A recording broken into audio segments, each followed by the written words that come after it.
breaking news noneho birarangiye open mainnet Donald Trump arabirangije kuri Pi network. Donald Trump arabirangije kuri Pi network. Arabirangije iyi ni breaking news mbahaye muri iki gitondo. No kuvuga ngo twari twiteze byinshi kuri irahira rya Donald Trump, tuvuga ngo ese mu irahira rye harazi iki, bitwiteze iki kuri open mainnet ya Pi network. Noneho arabirangije isi kasi cross birarangiye, noneho isi ikase ikross bya nyabyo.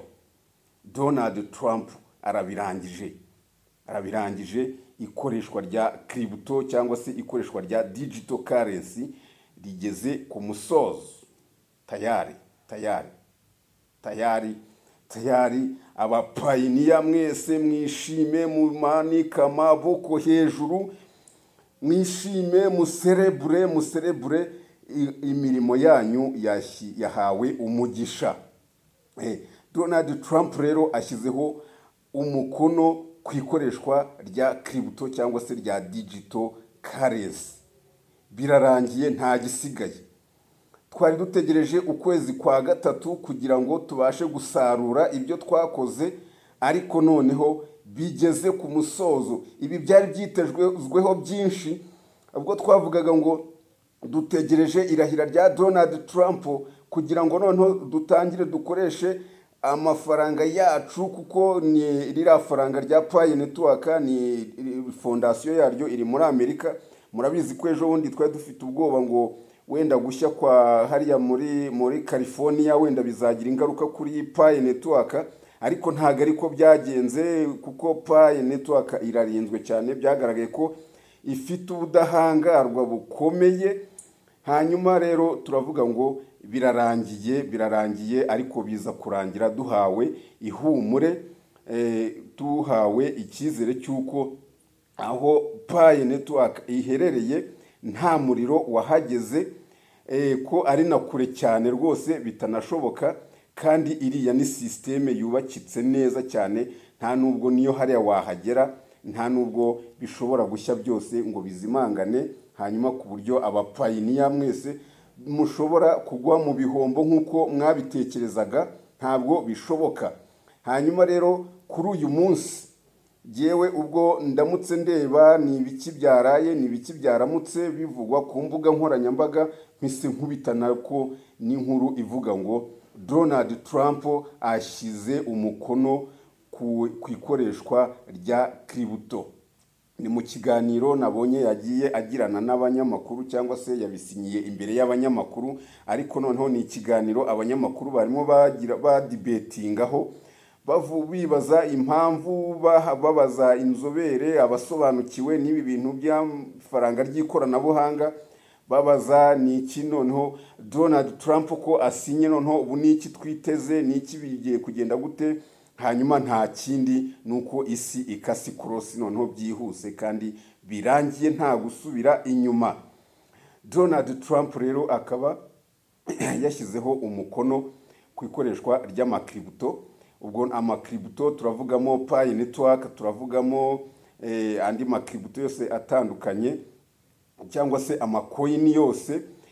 Murabizi hari Bitcoin, hari Solana, hari Ethereum, hari ni menshi cyane. Kereka mfite playlist nayiteguye neza ku buryo nshobora kubabwira umurongo uko zigenda zikurikirana, ariko ikigaragara cyo nuko zabaye open kandi zigiye kuzamura ibiciro, zigiye kuzamurirwa ibiciro.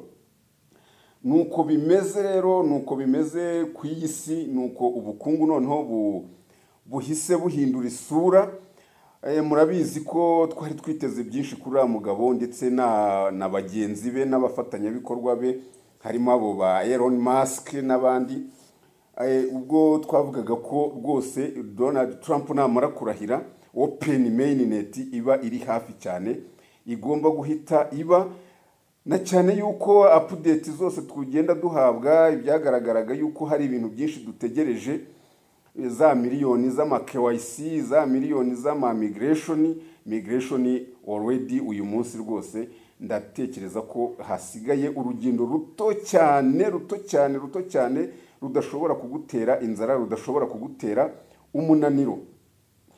Icyo nabakangurira nuko buri wese ibyo asabwa gukora, ibyo asabwa kuzuza KYC zanyu, akaziwe n'ama update y'ama password y'ama email, mugomba kubyihutira bigakorwa vuba cyane, ku buryo noneho itariki twese duhanze amaso igomba kuza isanga twese turi tayari.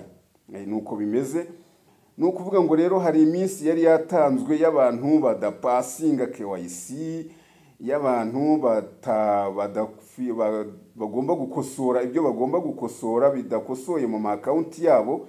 Hanyuma iyo minsi nayo murabona ko iri kugenda ivaho, umwe yanarangiye. Ubu tuvugana hashobora kuba hasigaye umunsi umwe ndetse n'amasaha kugira ngo icyo gihe batanze kirangire, kive mu nzira, hanyuma dusigare dutegereje open mainnet ku mugaragaro, nk'uko uriya mugabo abisinye ko bigomba gukoreshwa crypto cyangwa se digital currency zigomba gukoreshwa ku mugaragaro. Ni nako rero natwe twiteguye open mainnet ya Pi network ku mugaragaro, kandi ku giciro cya GCV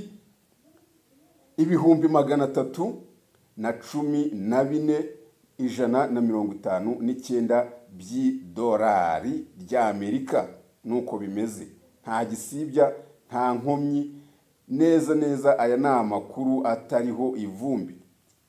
Exclusively Donald Trump asinye amasezerano cyangwa se yemeje ikoreshwa rya crypto cyangwa se rya digital currency. Birumvikana neza cyane ko nuko bimeze. Hanyuma mwese abamayininze buri coin yose cyangwa se buri digital cyangwa se buri crypto currency, mwese buri wese yikomange mu gatuza, buri wese azamura amaboko aserebure avuga ati kwere kabisa, ibi ngibi ni umusaruro twagezeho, ni umusaruro twihanganye igihe kinini, ni umusaruro w'ibyo twakoze bigeze ku musozo. Ubu noneho bigeze ku meza, bigeze ku isahane, dutangiye kurya. Ejo bundi uraba utangiye gufata miliyari zawe, uraba utangiye kubyimbya konte zawe, uraba utangiye gukora imishinga, uraba utangiye nawe kwicarana n'ibihangange, uraba utangiye kwicarana n'ibikomerezwa, uraba utangiye nawe kujya kuri liste y'abaherwe, uraba utangiye nawe kujya ku rutonde rw'abashoramari mu gihugu cyawe, urutonde rw'abafite iterambere ry'igihugu cyawe mu biganza byawe. Wowe icyo ugomba gukora ni ukubika umutungo wawe wa Pi network kure cyane, ukabika ubukungu bwawe aho imungu itagera, ukirinda babandi baza bagutuburira barashaka kuguhiya intica ntikize y'amafaranga y'amanyarwanda, kandi wowe urabitse umutungo wawe uri mu madolari, uri mu madolari ku mafaranga y'isi yose. Wowe rero icyo ugomba gukora ni ukubika kure cyane kandi ukihangana, kandi noneho ugatekereza kure, ugatekereza ibikorwa, ugatekereza iterambere, ku buryo ejo bundi noneho uri butangire nawe kujya ku cyako, ukajya ku cyangwe, ukava ku cyapa, ukava ku nkoni wari umazeho iminsi ukubitwa warahondaguwe, nkushyizemo icyizere. Hanyuma ibintu bikagenda neza, bigatangira kugenda bijya mu buryo. Ni ukuvuga ngo naka video nge nabonye ndaje ndakabashyiriramo muri iyi video, ku buryo muri bugende mukareba ukuntu umugabo rwose yafashe ikaramu ye akandika, agashyiraho umukono, agasinya, akabyerekana ku itangazamakuru, akabyerekana muri kamera, akabyerekana ahantu hose, isi yose ikabimenya ko umuherwe, umuperezida w'isi uhagarariye ifaranga ry'ikoranabuhanga kuri iyi si, ari we Donald Trump ndetse na bagenzi be bashyizeho umukono ku ikoreshwa rya cryptocurrency. Tayari twagiye rero twakatanye ikorosi n'isi, byarabaye, byagiye ku mugaragaro. Wowe icyo ugomba gukora ni iki? Ni uko ugomba kuba maso, ugakanura maremare, ukirinda abakuyobya, ukirinda abashaka kukwiba, ukirinda abashaka kugushuka. Nkuko mu biganiro bitandukanye tugenda tubitanga, tubakangurira kwirinda abatekamutwe, tubakangurira kwirinda abamamyi bagenda babaha amafaranga, babashukisha amafaranga make cyane kuri paye yawe, nkuko baba bagamijemo inyungu y'iminsi mikeya iri imbere, itageze ku minsi rwose 50 ntabwo igera. Ni ukuvuga ngo uku kwezi kwa mbere twakurangije, tubifashe ukwa kabiri rero ni ukuba twitegura. Abarya umunyu bakarya umunyu, ndetse n'abakora n'ibindi bikorwa bategura imishinga yabo yose, nabo bakagenda babitegura neza cyane, babishyira ku murongo. Hanyuma ubundi tugatangira tukitegura open mainnet. Nyuma y'irahira rya Donald Trump hakurikiyeho gusinya yuko amakributo cyangwa se ama digital currency akoreshwa ku mugaragaro exclusively, ntabwo bisubirwaho, ntabwo bisubira inyuma. Ni ibintu, ni amakuru atariho ivumbi, ni amakuru afite gihamya, ni amakuru y'ingirakamaro, ni amakuru ashyiriramo buri muntu wese icyizere cy'ejo hazaza. Ni ukuvuga ngo rero wowe icyo ugomba gukora, genda muri account yawe uverifyinge neza niba ibintu byawe byose biri ku murongo, niba ibintu byawe byose bitunganye. Nimero ya telefone, email, password, passphrase yawe niba ukiyibuka, niba utakiyibuka ugerageze ushakishe abagomba kugufasha, bagufashe kuko barahari, babisobanukiwe kandi babimazemo iminsi, kandi babakorera bushake, babikora nta gihembo, babikora nta yindi ndonke, batagamije kukwiba. Hanyuma ku buryo ibintu byawe biri ku murongo, hanyuma open mainnet ikazaza ejo bundi nta gisibya, ubundi nawe ugatangira gukirigita ifaranga. Uwo wari urimo ideni ukamwishyura, ubukode wari urimo ukabuvamo, eba datawe, ni ibintu byinshi cyane. Ni ibisubizo ku bapayiniya bose, ni ibisubizo ku bukungu bw'isi, ni ibisubizo ku bukungu bw'igihugu cyawe, ni ibisubizo ku muryango wawe, ni ibisubizo ku nshuti zawe, ni ibisubizo ku baturanyi bawe, ni ibisubizo kuri wowe ubwawe by'umwihariko. Wowe icyo ugomba gukora rero nta kindi, verifying ibintu byawe niba bimeze neza, ubundi witegure, ubundi wirinde ibigomba kugushuka, ubundi dukata nikorosi n'isi, tujyane n'ibihe bigezweho, tujyane n'iri terambere ryose turi kugenda tugeraho.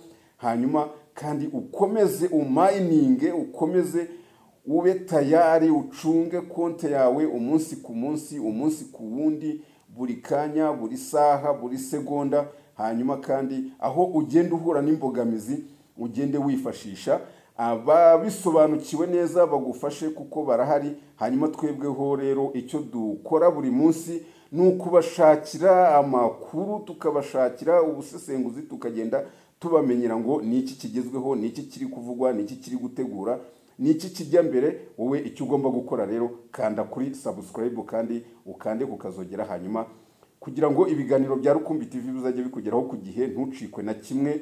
Hanyuma dukomeze tugende turi mu buryohe, tuva mu buryohe tujya mu bundi. Hanyuma nta rwikekwe, nta mutima mubi. Reka mbashyiremo ako kavideo mukarebe, ubasha kumva ururimi rw'icyongereza arabyumva neza, utabasha kubyumva nawe aragenekereza. Ariko muri make icyavuzwemo cyangwa se icyagaragayemo nuko Donald Trump yamaze gusinya ikoreshwa ry'amakributo cyangwa se ry'amadigital currency nk'amafaranga agomba gukoreshwa ku mugaragaro ku rwego rw'isi yose. Reka mbashyiremo ako kavideo rero mukarebe, hanyuma ibiganiro byacu byo nakagaruka ni buri munsi, ni ama episode. Iyi ni Rukumbi TV, kanda subscribe ukande no kukazogera kugira ngo ibiganiro byacu bijye bikugeraho igihe.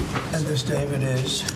Yeah, this is the Crypto EO. We're going to be forming an internal working group to make America the world capital in crypto under your leadership. Which is really going up, right? Absolutely.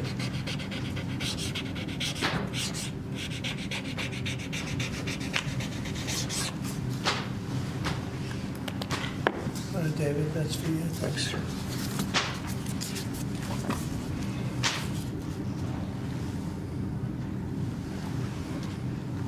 You find them exciting?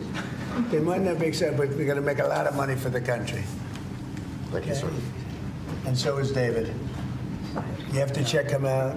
There's nobody like this guy. They said, how did you get David Sachs? How did you do that? And he's doing it for the country more than anything else. So we appreciate it, David. Thank you very much. Now, President Donald Trump announcing a new crypto working group for, quote, developing a regulatory framework for crypto assets, signaling a drastic policy shift from the Biden administration after Trump promised to make America the capital of crypto. Joining us now is President Trump's AI and crypto czar, David Sachs, the man the president says is the man. David, thank you for joining us, first of all. Second of all, is this promises made, promises kept? Because Donald Trump said on July 27th that he would stop federal agencies from targeting the crypto industry. He made good on that promise today, right? Yeah, absolutely. I mean, President Trump campaigned to be the first crypto president. He gave a now famous speech in Nashville where he described how he was going to change the regulatory environment for crypto. And he has now acted on that promise. He signed this executive order today. He's directed our working group to produce a regulatory framework that's going to encourage innovation in crypto in the United States, keeping the industry onshore rather than driving it offshore, which is what was happening under the Biden administration. I want to get to that framework in just a second. First, the executive order halts what President Trump calls aggressive enforcement actions and overreach. What is he talking about there? Yeah, well, Edward, for the last 4 years, the Biden administration has basically prosecuted and persecuted crypto companies, really driving them offshore. I've heard so many outrageous stories by founders, by entrepreneurs. The Biden administration would not tell them what the rules of the road were, and they would then get prosecuted. And what the industry wants more than anything else is regulatory clarity. They're saying, just tell us what the rules are, we will abide by them.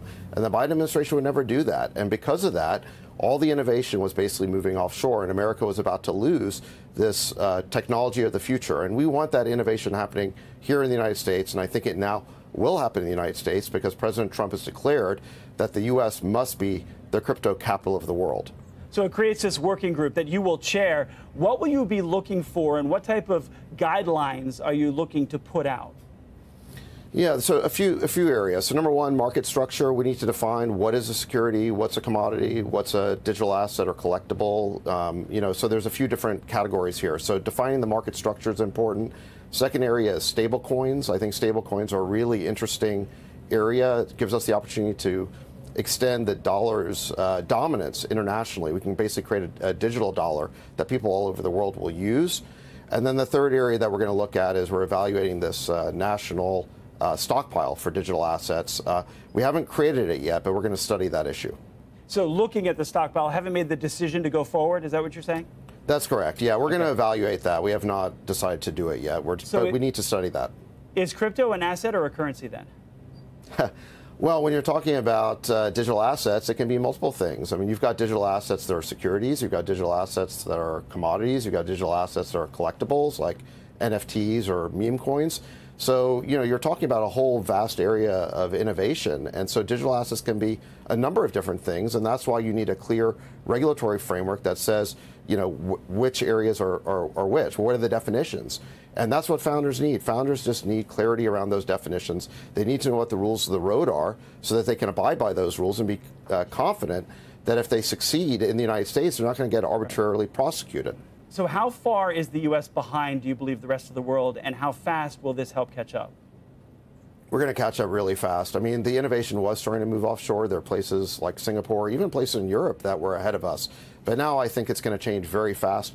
Really, if you look at Silicon Valley and the technology industry in general, the U.S. leads in virtually every category, and crypto is one of the few exceptions. And I think that's going to be very, very quickly rectified because of President Trump's executive order today. I want to get your take on the Trump coin, which started right before he took office. Are you concerned about a conflict of interest there?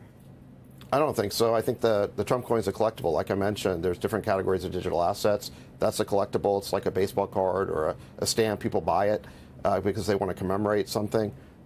So this is just my personal opinion. I'm not a regulator, but my personal opinion is that it's totally fine. So this executive order bans agencies from developing a central bank digital currency. Why is that? Well, CBDCs are a real threat to freedom and liberty. What you're talking about there is moving to a central bank digital currency that would be run out of Washington by the